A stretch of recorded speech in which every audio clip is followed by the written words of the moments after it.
Trackers out in the elements this evening from one end of the borderland to the other. Reporter Evan Folan to the east in Fabens, Jerry Nájera covering West El Paso and southern Doña Ana County, and Jamie Warren in Las Cruces. We also have our Josie Ortegon and Bob Harp working new details from our studio. And we have you, viewer videos and pictures still coming in this evening. First, a live look at the highways tonight in East El Paso as a lot of drivers make their way home.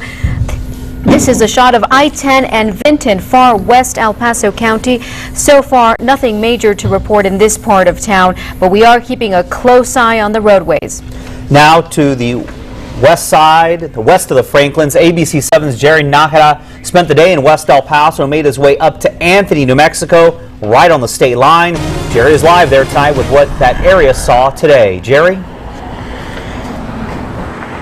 Rick, Maria, I'm in West El Paso. We just made our way back down from Anthony, New Mexico. We were chasing those storms and we found them. You got to take a look at this video. This is in Anthony, New Mexico, right off the I-10 heading west towards Barreno. You can see the hail coming down, slamming our windshield. The hail was about pea-sized, but it was enough to slow some drivers down, even a few pulling over just to keep safe. The visibility at the time was about 50 yards, even less at some points. There was some pretty wet roads out there, but there wasn't any major flooding that I saw. And just like yesterday in Socorro, today, people driving right to those gas stations and seeking shelter. And also, like yesterday's storms, they swept through, and in less than 10 minutes, it was all done. Now, back out here live, there are some storms in the horizon. We're going to keep an eye on those, and if they do come through, we are definitely going to be passing that information along and keep our viewers safe. Rick, Maria, back to you. Jerry, thank you very much. And ABC 7's complete coverage continued early this afternoon with reporter Evan Folan in Fabens at about 3:30. Take a look at what he got caught in. Evan Folan out here live in Fabens with ABC 7, just being pelted with hail the size of marbles. We'll keep you updated. We'll see you on air at 4 o'clock to give you the latest. Again, we are under a first alert. And that was Evan filing that at 3:30, and Evan's still in Fabens tonight, continuing our complete coverage. Evan. I've been out in Fabens all afternoon, and although things seem fairly calm around me right now with a little bit of rain, around 3:30 was a completely different story. And a bad situation for farmers has now gotten even worse. Now I want you to take a look at this video. This was shot earlier this afternoon. Hail and rain coming down in sheets, and it continued to do so for over 15 minutes. About half a mile up the road, there's fog and ice still on the ground.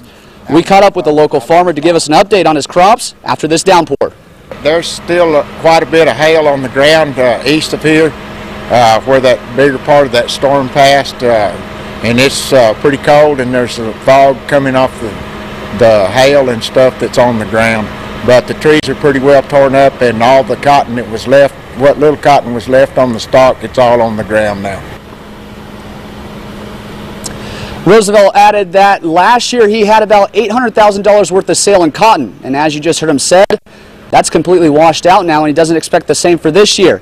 Reporting live in Fabens, Evan Folan, ABC 7. Evan, thank you for that perspective. And heading north now up through Doña Ana County to Las Cruces. This video shows the aftermath of Saturday's storm. That's the one that left so many Las Cruces with hail damage to their cars and homes. Reporter Jamie Warren has Doña Ana County covered for us tonight. She is following the bit of relief already offered for the storm victims. Jamie is live in Las Cruces tonight with our New Mexico Mobile Newsroom. Jamie? Rick, with all the weather damage we've been having to cars across Las Cruces, insurance companies are warning everyone to go to a credible source when looking for repairs. And as we've shown you, this is just how dangerous some of that hail we experienced on Saturday was. The Farmers Bureau Financial Services is offering a one-stop shop for assisting customers who felt the brunt of that storm. And Pat Campbell Insurance tells me they've processed over 200 claims since Monday. Officials are warning to be on the lookout for fly-by night repair businesses coming into town to make a quick buck. There'll be a lot of people coming into town saying that they can do your work right away. Be cautious, because those folks may not be there in a month or two. Some people are going to represent themselves to be licensed adjusters and contractors. Make sure that if they are in fact an adjuster, ask them, can you issue a check? If they say they can't issue a check, go back to insurance companies and ask about that.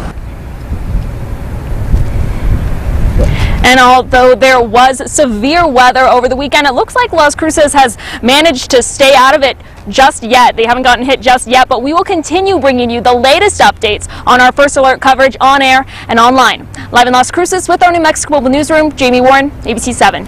Jamie, thank you for that. And if you're just joining us, the ABC 7 First Alert remains in effect tonight. We could see even more rain tonight with potential flash flooding, with reporters out in the field to our storm track weather team, keeping you up to speed. And Dave, both you and Nicole Gomez very busy tonight. We are. You know, we came in early. We were watching another thunderstorm that potentially was down in Mexico heading towards the lower valley. That's the one that hit Fabens and dropped the hail. And we saw with Evan there, a reporter, and very heavy rain. And you can see as we continue to track showers and thunderstorms all across the area, El Paso and even into Hudspeth County. Here's another look. Now, this is generally just some light rain, some spotty activity there in the northeast. But again, it is all heading in a northeasterly direction at about 5 to 15 miles an hour. And like I mentioned, boy, Nicole, we've been busy over the last several days tracking these thunderstorms.